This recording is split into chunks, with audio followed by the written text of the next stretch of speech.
everyone, so today's video is going to be a special video for Pride Month. Now, I didn't really know what to film for Pride Month this year because I feel like I've done it all. So this time I'm not going to talk about books, I'm going to talk about TV shows instead.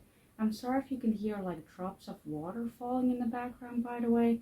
It's because like there's something wrong with my shower and it just like drops water occasionally, so I'm sorry if you can hear that.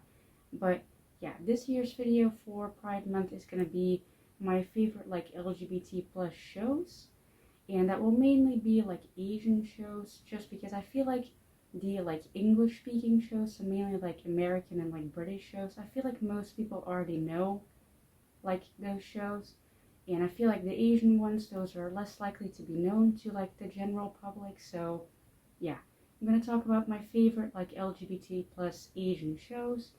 And yeah, I hope you guys enjoy this video. So the first show that I'm going to talk about is a Korean show, and that is To My Star. Now, this show is actually one of the first like Asian LGBT plus shows that I watched and like fully enjoyed, I guess, because I had watched some of them already, but I feel like a lot of those were like very old, like, and when I say very old, I mean like 2013-ish. And I feel like a lot of the shows that were made back then didn't have like the best representation. Like it either had like SA, which I'm not going to say the full version of that because I don't want this video to get like taken down or something.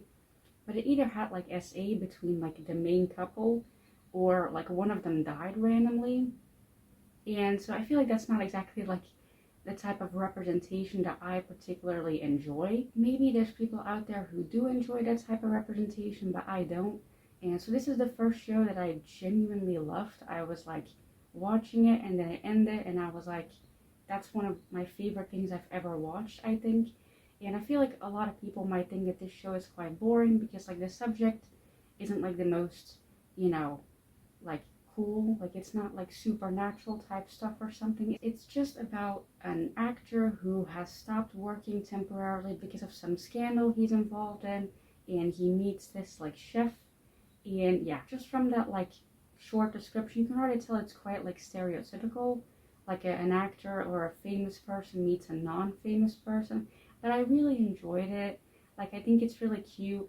It's like a show that I watch when I just want something like to take my mind off of everything. I think I've watched it like 11 times at this point, which isn't that impressive honestly, because the whole show is like an hour and a half long. Like it's really not that long, so I would highly recommend it if you want like a very short show with LGBT plus representation and some great music, because like the main track for that show is like really good. It's like such a good song.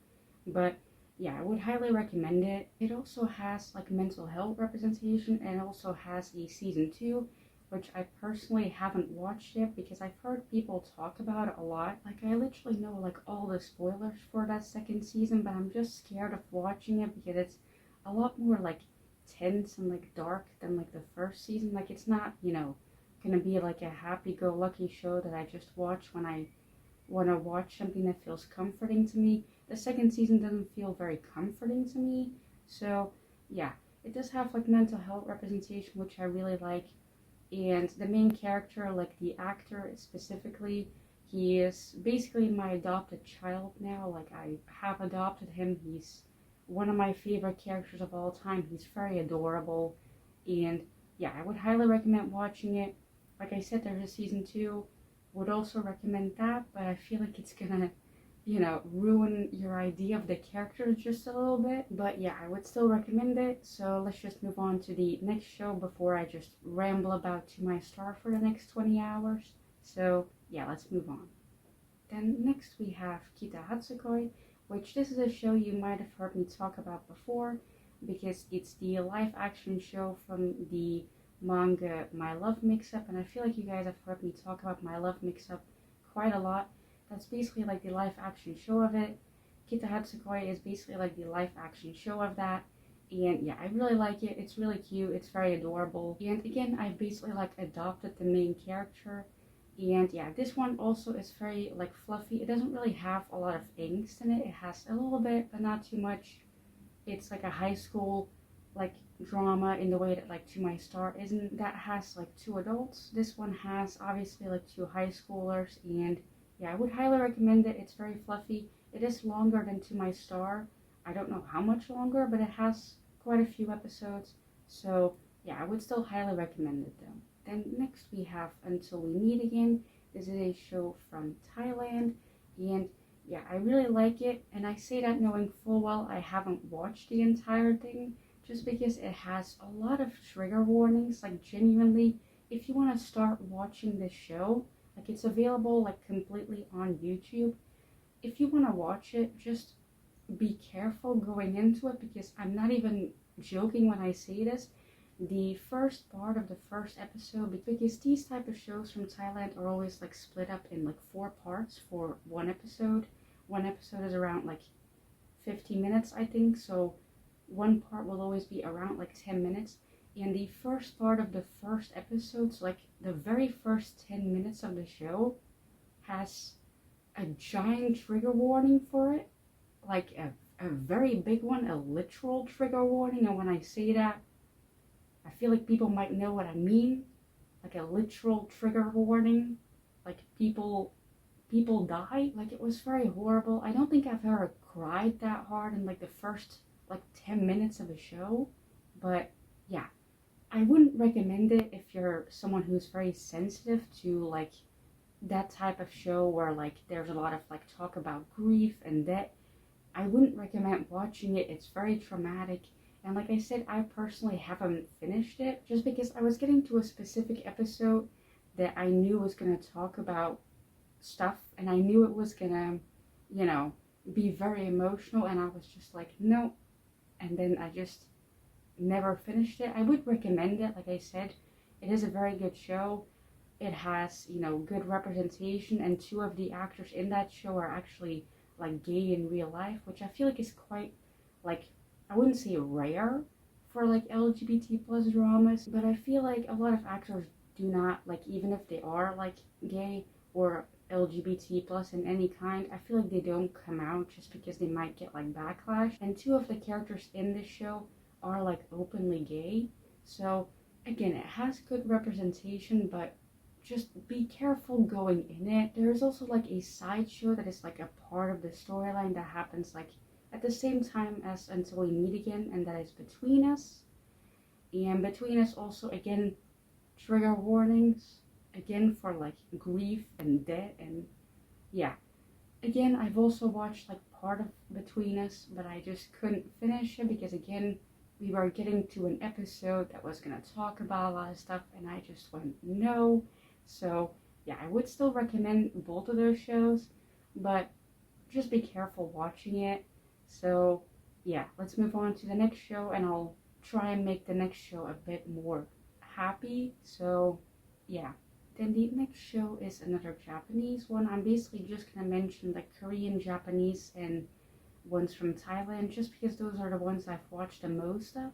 I've also watched like Chinese shows and like Taiwanese shows, but I feel like I haven't really picked a favorite with those ones. So yeah, the next show is a Japanese one, and it's called Mr. Unlucky. It has a way longer title, but I just can't be bothered to say all of it. But yeah, this one's very funny, very like comedic, very like slapstick comedy type stuff.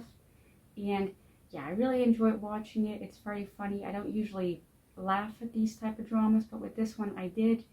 I thought the actors were very like good at acting, and one of the actors is trans, I believe. I don't think he's trans in the show, and I don't think he even was out at that point as trans. I think at that point he was out as non-binary.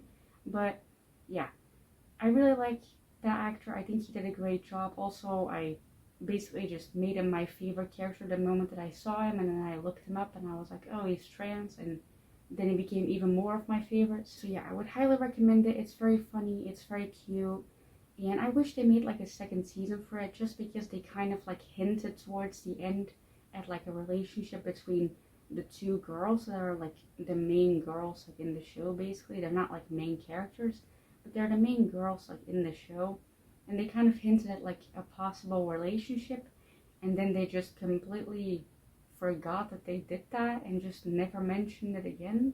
So yeah, I'm hoping maybe someday we get like a season 2, maybe involving them in some way. So yeah, I would highly recommend it. Very funny, very cute, a lot different from the shows I previously mentioned. So yeah. Then next we have another Korean show, and that is Semantic Air.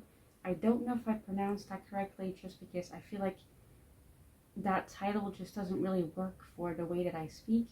But yeah, it's a very popular show. So even if you haven't watched like any like Asian like BL dramas, BL meaning like boy love, because obviously like on this list I didn't put any like GL, meaning like between like two girls, obviously.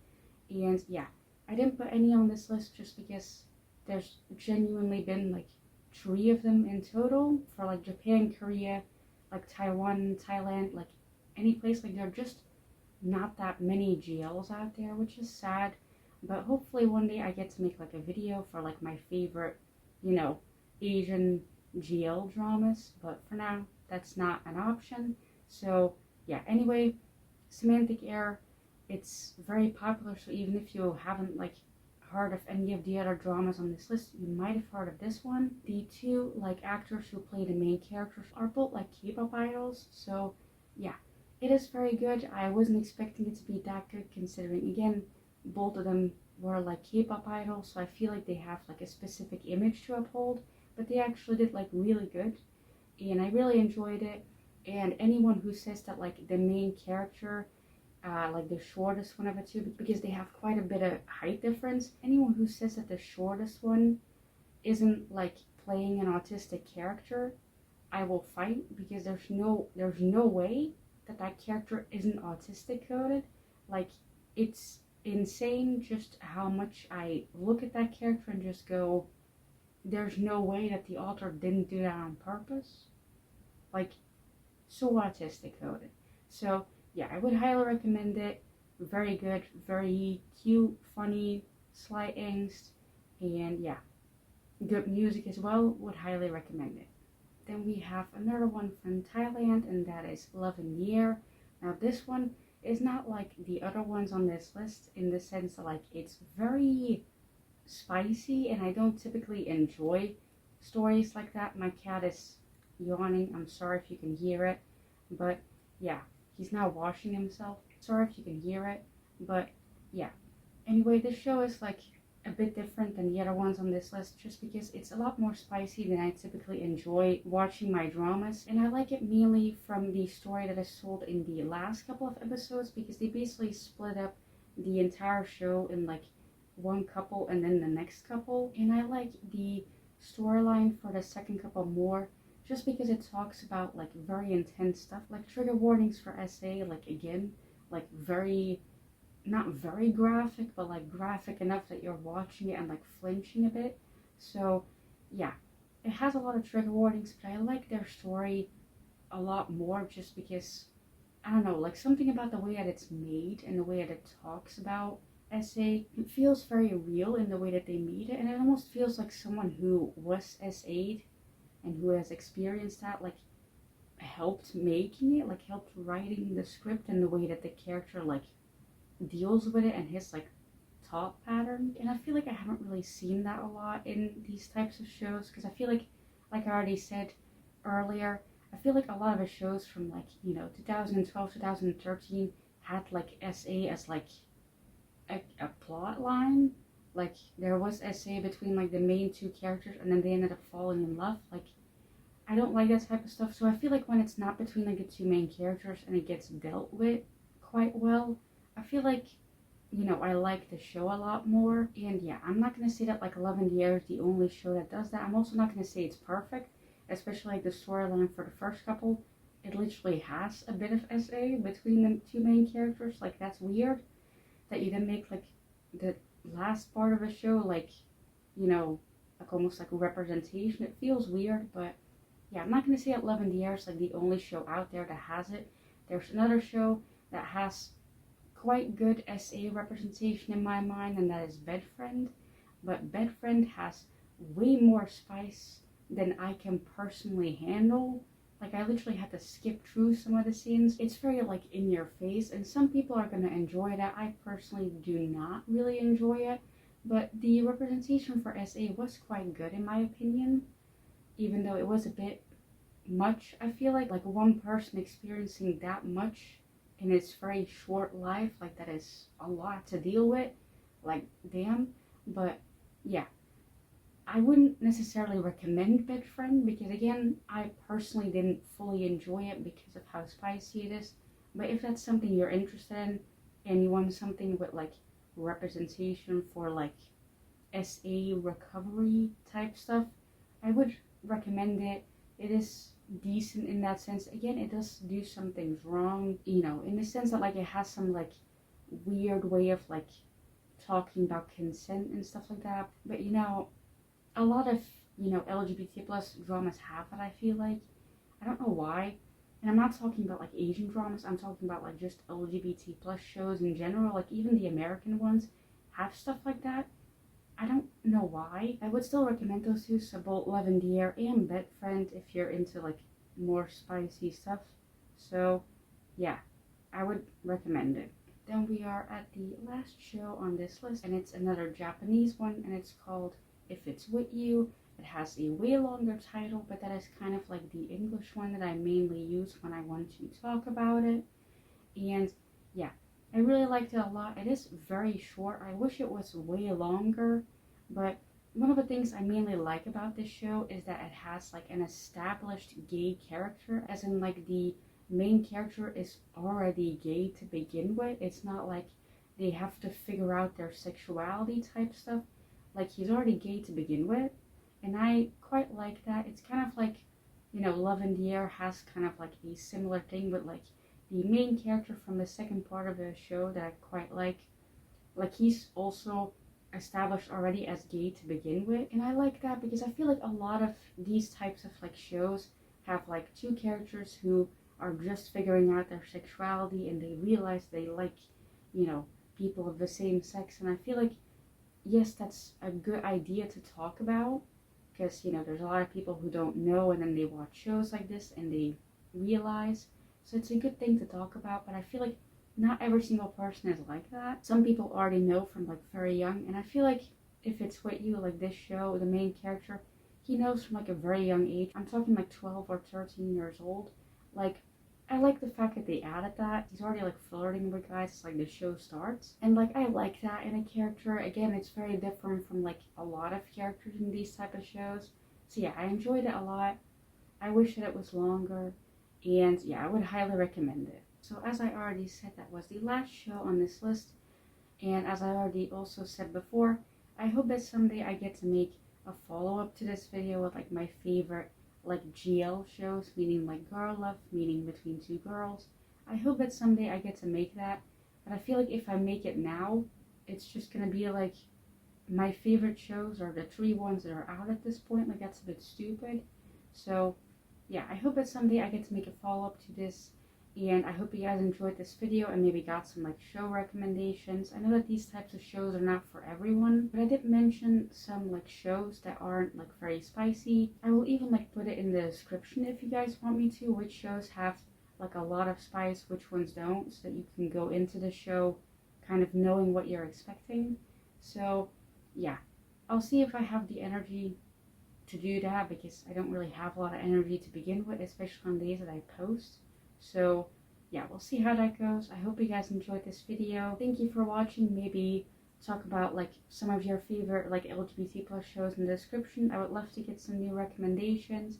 And yeah, thank you for watching and bye.